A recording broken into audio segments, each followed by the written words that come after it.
آئے رشید یہ بتاؤ کہ عدلیہ پر واچ کون کرے گا؟ نہیں فنش عدلیہ پر واچ کون کرے گا؟ ملیکٹی ایسٹیبلشمنٹ میں کورٹ مارشل موجود ہے. ہاں میرے عدلیہ میں سر میں 33 سال کے ریگولر پریکٹس میں ہوں کراچی اور کوئٹہ میں. ڈاکٹر سبزی کورٹ ہے میرے عدلیہ میں. 33 سال ہے میرے پریکٹس میں. جو بھی جرائم جج صاحبان نے کیا اس کا زیادہ سے زیادہ جوڈیشل مسکنڈکٹ میں نوکری سے نکال دیا. باقی کوئی انتظام نہیں ہوا. 33 سال میں نے اپنی پریکٹس میں کسی جج کو آئین توڑنے کا سزا نہیں دیا.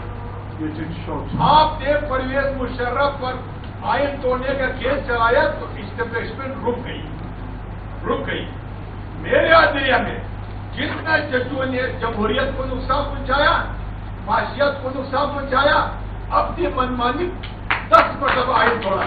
وقت نہیں ہے لیکن میں ایک گنوا سکتا ہوں کہ 10 مرتبہ آئین ججوں نے توڑا. کیا اس کے کوئی آپ کے امینڈمنٹ میں ججز کے کوئی ایسا واچ ہو کہ دوبارہ آئین نہ توڑے؟ یہ تو ججز کے بارے میں جب تک ججز کے کوئی واچ نہ ہو محترم بلاول قدوس صاحب یہ بدماشی چلتی رہے گی. یہ جوڈیشل بدماشی چلتی رہے گی. بلوچستان کے حالات میں آپ کے وزیر اعلیٰ کام کر رہے ہیں لیکن یہ جو آپ کا غیر تجربہ کار غیر پروفیشنل وزیر داخلہ ہے یہ بلوچستان کے مسئلے کے لیے زار قاتل ہے. اچھا بلوچستان میں آپ کے وزیر اعلیٰ نے پرسل زنول میں ایک خودکش بمبار خاتون کو ریکور کرایا. میں اپریشیٹ کرتا ہوں لیکن مسئلہ یہ نہیں ہے کہ یہ کسی کو کہا لے. مسئلہ یہ بلاول بھٹو سرداری کا مسئلہ ہے, یہ مولانا فضل الرحمان کا مسئلہ ہے, یہ شہباز شریف کا مسئلہ ہے, یہ عمران خان کا مسئلہ ہے کہ بلوچستان کے لوگوں کے ساتھ بیٹھ کر کے مسئلے کا ٹیبل ٹاک پہ مسئلہ حل کریں. بلوچستان کے مسئلہ کا تمام فیڈریشن کو آپ دعوت دے کر کے ایک ٹیبل پہ بلائے. بلوچستان کے لوگ کیوں باقی ہے, کیا کرنا چاہیے ہمیں, اس کے لیے آپ تمام فیڈریشن کو بلائے. دو مسائل کے لیے آپ کا بہت شکریہ اور میں سمجھتا ہوں کہ یہ ایک اور ثبوت ہے کہ ہمیں اپنا بزرگوں کو قدر کرنا چاہیے. آپ کا پورا زندگی آپ نے ایولیوشن دیکھا ہے اور آپ کا انالیسس بھی کوئی پرسن اسپیسیفک نہیں ہے. میں آپ کے دونوں سوال کا جواب دینا چاہوں گا جوڈیشری کے حوالے سے اور جو بلوچستان میں آپ نے صحیح لفظ استعمال کیا آگ, ملک میں بھی جو آگ پھیل رہا ہے. ایک فریز ہے کہ who will watch the watchman. اب ہمارا آئین کا تحفظ کرنے والے, آئین پہ امپلیمنٹ کرنے والے کے کون ان کا اکاؤنٹیبلٹی کریں گے؟ ہم نے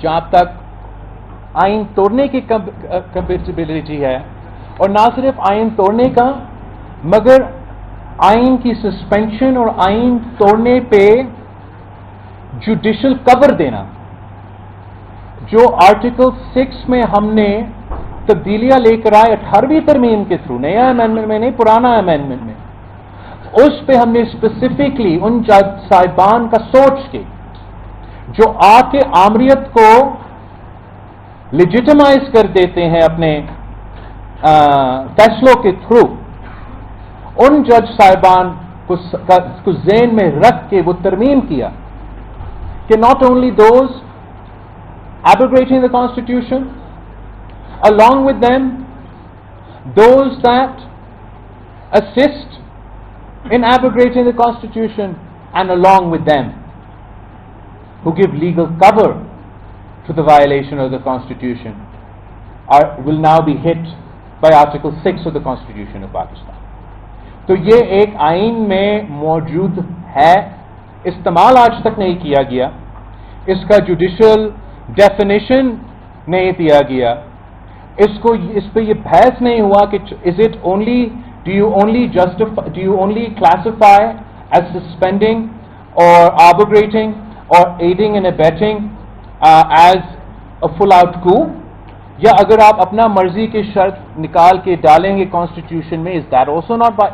یہ جورسپروڈنس ٹیسٹ نہیں ہوا ہے, مگر آئین میں جہاں تک آپ کی فکر ہے کہ غیر آئینی فیصلے آئین توڑنے والے خود ججز ہو, میرا خیال میں وہ سب سے it's worse than any politician, than any general, than anybody else, کہ وہ آدمی جس کا کام یہ ہے کہ اس آئینی ڈاکیومنٹ کا تحفظ کرنا کہ وہ بھی وہ توڑ دیں.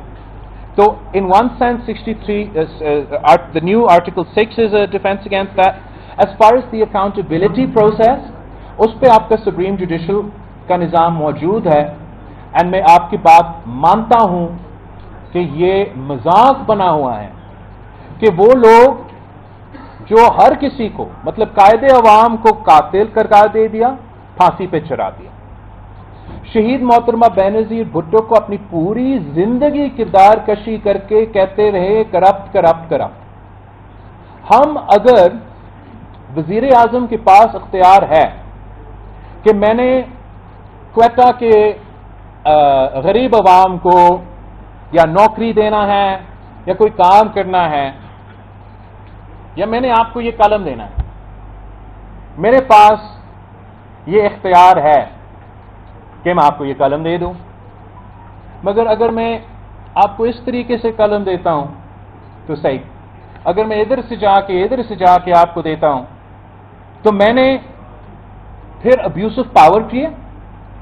کرپٹ پریکٹسز ایکٹ میں نیشنل اکاؤنٹیبلٹی بیورو کے سامنے I am guilty until proven innocent, 90 دن جیل قید, جب تک وہ پتہ نہ کرے کہ آپ نے ایسے نہیں ایسے کیوں. اور وہ جو ججز بڑے بڑے عمارتیں کو اجازت دیتے اسلام آباد میں کرپشن کی وجہ سے, وہ جو ججز کراچی میں بڑے بڑے عمارتیں غریبوں کے گراتے ہیں کرپشن کی وجہ سے, جو ہر کسی کو چور ڈاکو سسیلین مافیا پتہ نہیں کیا کیا کہنے تھکتے نہیں ہیں, ان سے ہم نہیں تو اپنا سپریم جوڈیشل کاؤنسل بھی اس کا اکاؤنٹیبلٹی نہیں کر سکا. تو یا اس کا مطلب یہ کہ پاکستان کی تاریخ میں ایوری سنگل جج through the history of Pakistan فرشتہ رہا ہے, کبھی کوئی قانون نہیں توڑا, کبھی کوئی آئین نہیں توڑا, تو شاباش. یا اس کا مطلب یہ ہے کہ ہمارا سسٹم میں ایک کمی ہے, میں کمی پورا کرنا چاہتا ہوں. میں سمجھتا ہوں کہ my preferred طریقہ for the accountability would be that it has to be self-accountability. Obviously within the judiciary we can't leave it within the domain of the executive.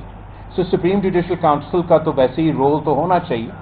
But as far as your joint parliamentary committee is concerned, I think ان کے پاس بھی اختیار ہونا چاہیے کہ وہ تجویز بھی بھیجیں Supreme Judicial Council کو for accountability of judges, اور وہ کسی جج کو جس پہ اس قسم کے الزام ہے وہ اس جوائنٹ کمیٹی جس میں ججز بھی ہو اس کا تحقیقات کر سکیں. حکومت کا سوچ تو کچھ یہ ہے کہ کانسٹیٹیوشنل ججز کو اس اکاؤنٹیبلٹی نظام کا ہیڈ بنانا چاہیے. میرا یہ جو تجویز تھا وہ یہ کہ اگر آپ وفاق میں آئینی عدالت اور صوبے میں آئینی عدالت بنا رہے ہیں اور آپ کا سپریم کورٹ اور باقی کورٹس بھی موجود ہوں گے تو یہ سب مل کے بیٹھے سپریم جوڈیشل کاؤنسل میں, مگر جب آئینی عدالت کا کوئی سوال ہو تو اس کا چیئرمین کانسٹیٹیوشنل کورٹس کا چیف جسٹس ہو, جب ہائر کورٹ یا سپریم کورٹ کا سوال ہو تو اس کا chairman supreme court of Pakistan کی کوئی جسٹس ہو. جو حکومت کا تجویز ہے وہ یہ کہ کانسٹیٹیوشنل کورٹ کی جج ان کا اکاؤنٹیبلٹی کرے. جو بھی ہے, شاید میرا جو سولوشن ہے وہ صحیح نہیں ہے. اب بالکل اس بات پہ صحیح you sort of hit the nail on the head کہ اس ایشو کو ایڈریس کیے بغیر then those in glass houses shouldn't throw stones. As far as terrorism concerned, آپ بالکل صحیح کہہ رہے ہیں, یہ بہت سنگین مسئلہ ہے, ایک ایسا مسئلہ جس کے مقابلہ کرنے کے لیے پاکستان بھر کے چاروں صوبوں کے شہریوں سے لے کے ہمارے لائرز سے لے کے سیاسی قیادت سے لے کے پولیس سے لے کے لائر سے لے کے ہمارے فوج سے لے کے سب نے قربانیاں دے کے جانے کو قربانیاں دے کے ایک نیشنل ایکشن پلان اور ایک ایسا کنسنسس پہ آئے کہ تقریباً یہ دہشت گردی کے ایشو پہ قابو پائے. اور افسوس کے ساتھ وجہ جو بھی ہو، یہ ایک بار پھر دہشت گردی چاہے وہ پختونخوا میں ہو چاہے وہ صوبہ بلوچستان میں ہو، اس میں اضافہ ہوتا جا رہا ہے. And there is no simple solution.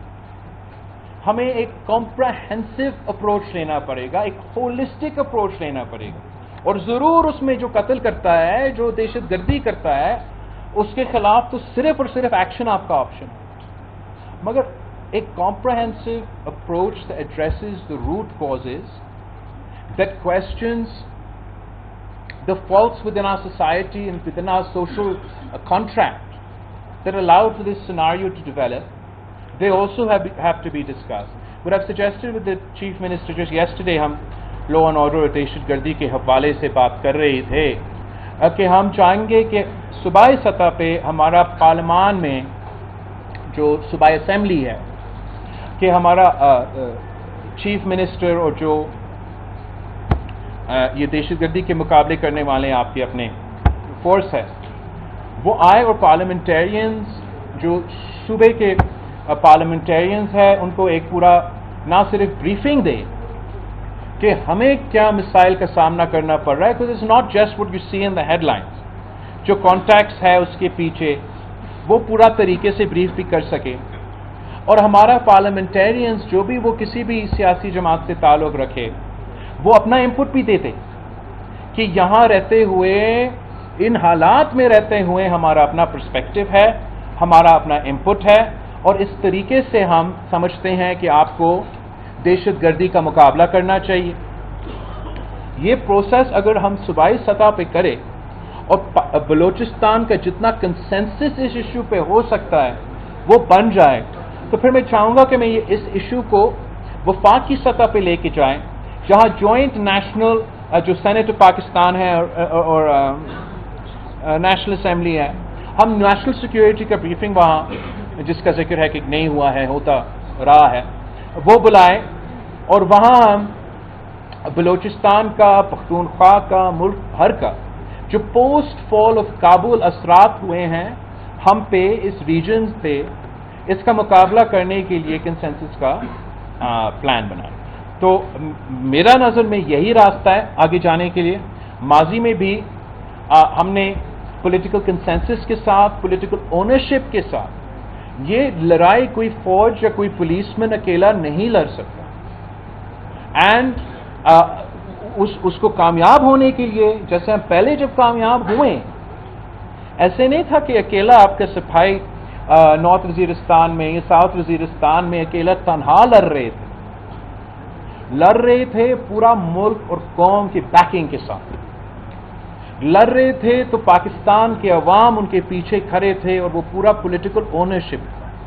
افسوس کے ساتھ مجھے پتہ نہیں یہ کیسے کہاں ہمارے سے یہ غلطی ہوا ہوگا کہ وہ جو اپروچ جو مسلسل پیپلز پارٹی کے دور میں ان اہم ایشوز کے بارے میں لیا جاتا تھا ہم تھوڑا سا وہ بھول گئے. تو میں چاہ رہا ہوں کہ یہاں بلوچستان میں پہلے اور پھر وفاق کے سطح پہ ہم یہ کام کرنا کی کوشش کریں. میں ایک بار پھر آپ سب کا بہت شکر گزار ہوں اور جو اسلام آباد والے بڑے انتظار کر رہے ہوں گے. Thank you sir.